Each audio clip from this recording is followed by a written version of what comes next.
Disclaimer: this story contains mature themes intended for adult viewers. Viewer discretion is advised. I was sitting cross-legged on the soft carpet, carefully rolling my nails against the glossy polish, trying to keep my hands steady.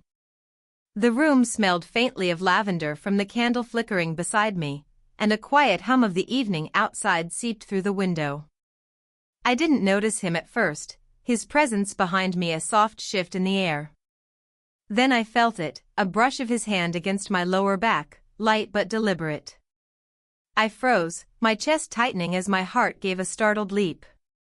My eyes darted to the reflection in the mirror across the room, and suddenly I caught him watching me. His gaze was sharp, almost daring, yet playful, like he knew exactly what effect he was having. "Careful," he whispered, voice low, teasing, almost a hum against my ear. I swallowed, trying to keep my composure as my fingers wobbled with the bottle of polish. The silence between us became electric, each small movement, the brush on my nail, the tiny shift of his weight behind me, felt magnified. I could feel the heat creeping up my neck, a delicious tension curling in my stomach, making my fingers tremble.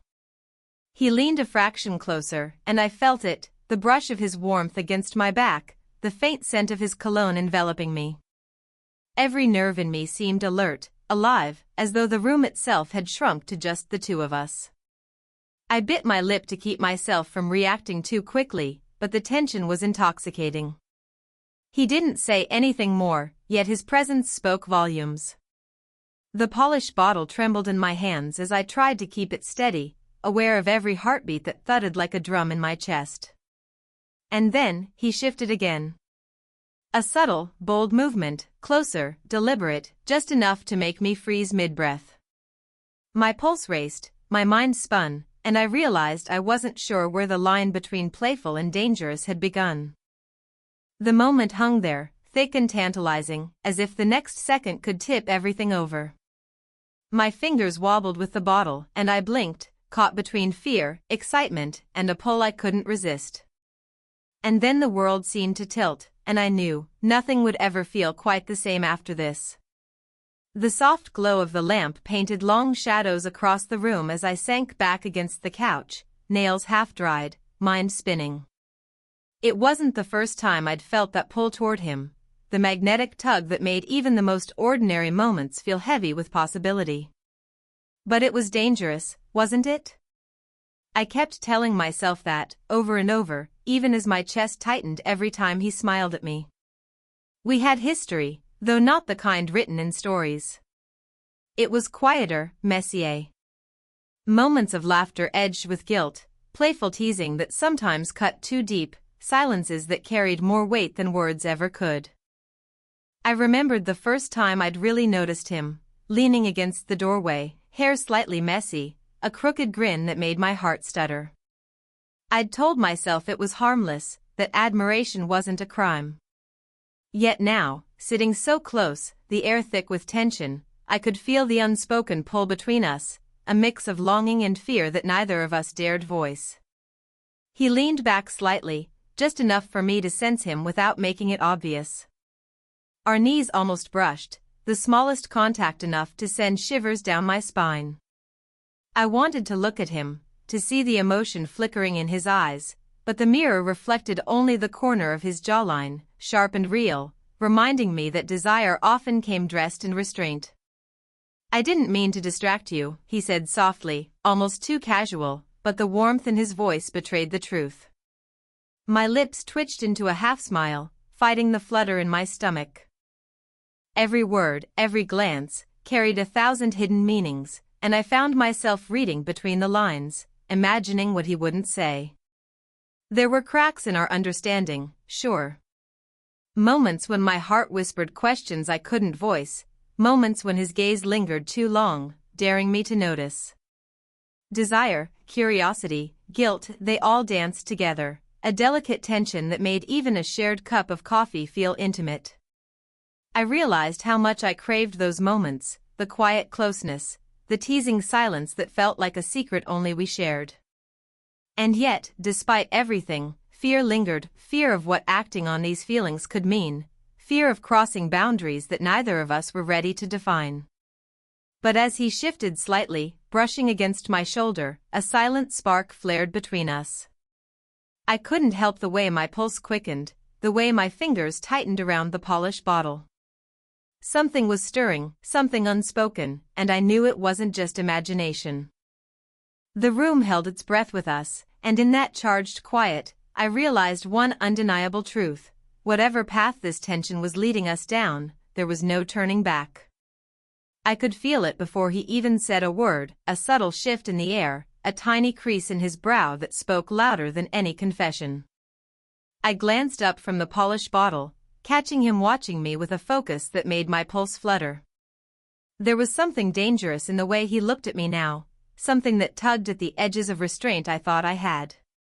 A laugh came from the kitchen, my friend on a video call, and he flinched, almost imperceptibly, like the sound had briefly stolen him from me.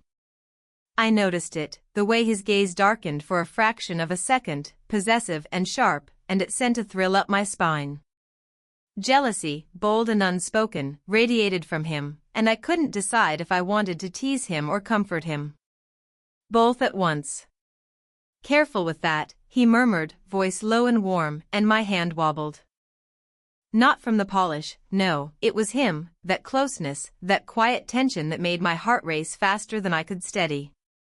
He shifted just slightly, brushing a stray strand of my hair back with the gentlest touch, and I nearly dropped the bottle entirely.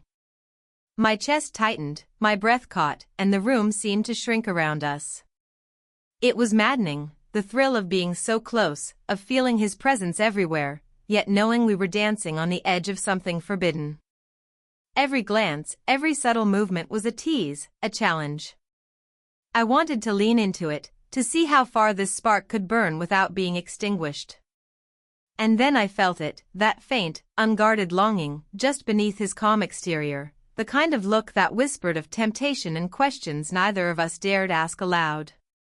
My fingers tingled as I tried to compose myself, aware that our playful distance was about to snap, that the line between innocent and intimate was thinner than ever. The moment held us suspended, breathless and electric. I realized I was caught between wanting him to stay restrained and wanting him to cross the line, both terrifying and thrilling. My pulse thudded loudly, the room heavy with anticipation, and I knew with every fiber of me, one wrong move, or one bold choice, and everything could change. The room was quieter than usual, the kind of silence that makes every sound, the soft hum of the fridge, the tick of the clock, feel magnified. I found myself sitting on the edge of the couch, heart hammering, polished bottle set aside, because he was closer than ever, leaning casually against the wall, watching me with that impossible intensity. There was no one else around, just the two of us, and suddenly the air felt charged, like the world had shrunk down to this single, undeniable moment. He leaned forward slightly, close enough that I could feel the warmth radiating from him, yet careful, teasingly restrained. I swallowed hard, aware that even a single movement could send everything spiraling. The distance between us was fragile, a thin line separating curiosity from surrender. My fingers itched to reach out, to touch him, or maybe just to feel that closeness one heartbeat longer. "I didn't expect to find you here alone," he murmured, voice low and thick with something I couldn't name. My pulse skipped, my stomach twisted, and I realized that our playful tension had shifted. There was a weight now, a pull I couldn't ignore. Every subtle glance, every tiny movement carried electric meaning.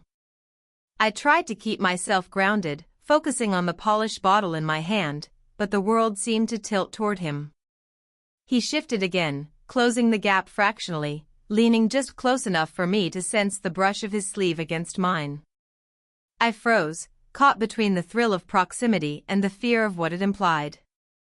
There was a pause, long and delicious, where the room itself seemed to hold its breath. Our eyes locked, and in that instant, the walls, the furniture, the hum of the evening, all of it vanished. It was just us, suspended on the edge of something neither of us had dared to name. And then, just as my hand lifted, as if to reach out, as if to finally cross that invisible line, there was a knock at the door. Both of us flinched, hearts racing, eyes still locked, and the spell shattered for just a moment. But the tension didn't fade. If anything, it had thickened, sharpened, and now the question hung in the air: would we let it pass, or finally give in? The knock at the door still echoed in my ears, a sharp interruption to the tension that had been building between us. My pulse was still racing, and for a moment, I couldn't tell whether the sound had saved us or doomed us. He and I froze, eyes locked, the room thick with anticipation. I'll get it, I stammered, standing up quickly, my hands trembling slightly. But before I could move, he stepped forward, placing a firm hand on my shoulder. His gaze was intense, unreadable, and for the first time, I felt like he wasn't just teasing me. He was serious. The door opened to reveal my younger brother, who had somehow returned earlier than expected. The sight of him made my heart skip, not because I feared him, but because he had caught the tension between us, the almost confession of feelings I hadn't dared voice. My stomach twisted, my mind racing, as I realized that nothing could stay hidden now. He looked between us, and then he said something I hadn't anticipated. I knew there was something going on. I just didn't expect it to be this obvious. His words were calm, but the weight behind them made my chest tighten. The secret, the desire, the unspoken attraction, all of it had been exposed in the blink of an eye. I wanted to disappear, to hide, but instead, I found myself turning to him, the young man who had been leaning close, whose presence had pulled at me for weeks. He met my eyes, a mixture of fear and honesty in his expression. I couldn't help it, he admitted quietly, voice low but steady. I've felt this for a long time. I didn't know how to tell you. The air between us seemed to hum, a mix of relief, tension, and an undeniable connection. There was no room for lies anymore, no hiding, no pretending. I swallowed hard, trying to steady my breath, and finally allowed myself to speak the truth that had been clawing at me. I feel it too. I've felt it for weeks, but I didn't know if it was okay. The room went still, heavy with everything unspoken, everything revealed, and yet somehow lighter than it had been. The twist, the exposure, the confession had changed everything, but instead of breaking us, it brought a strange closeness, a daring honesty that neither of us had expected. We stood there, inches apart, hearts racing, and the future suddenly full of possibilities we had never allowed ourselves to imagine. The tension had exploded, yes, but what remained wasn't fear, it was anticipation. The room felt impossibly small, as if the walls themselves were pressing in, holding the weight of everything that had just been revealed. I sank onto the couch, chest tight, while he paced slowly, hands running through his hair, clearly struggling with the storm of emotions between us. The truth had been spoken, the secret laid bare, and now there was no pretending, no escaping what had to be faced. I can't believe this, I murmured, though it wasn't directed at him alone. It was the situation, the tension, the raw honesty that hung in the air like a living thing. My voice shook, betraying the fear and relief all at once. He stopped pacing and looked at me, eyes softening, but his expression still held the intensity of someone who had risked everything by speaking the truth. I know, he admitted quietly, sitting down beside me. His presence was grounding, even in the midst of chaos. But we can't ignore it anymore. Pretending this didn't exist, it's only going to make things worse. There was silence, heavy but charged, as we both absorbed the magnitude of our choices. I wanted to say more, to untangle the jumble of guilt, excitement, and longing that tangled inside me, but the words wouldn't come. Instead, he reached out, a simple gesture, his hand hovering near mine. I felt my pulse spike, the proximity electric, and finally let him close the space, our fingers brushing in a tentative, careful connection. For a long moment, neither of us spoke. It was as if acknowledging the touch was enough to start unraveling the tension, to channel the raw energy into something less volatile, yet no less intense. The room seemed to breathe with us, every heartbeat a reminder of how close we had come to losing control, and how much we wanted to remain. "I don't know what comes next," I whispered, voice trembling, yet tinged with determination. "But I know I don't want to pretend anymore." He smiled, a slow, relieved curve that carried both affection and mischief. "Neither do I. Whatever happens, we face it together. No running, no hiding." The tension didn't disappear, not completely. It lingered, sweet and heavy, a promise that what had started as a dangerous, electric attraction could evolve into something real. The consequences of our choices were still looming, yes, but for the first time, we were ready to confront them, together. And in that charged, uncertain space, there was a quiet understanding. The story wasn't over, but a new chapter had begun. The late afternoon sunlight spilled across the room, warm and golden, casting long, soft shadows that seemed to soften even the heaviest moments we had shared. The air was calm now, lighter, as if the weight of unspoken tension had finally lifted. We sat together on the couch, closer than before, but this time there was no fear, no hesitation, only a quiet comfort that had taken weeks to earn.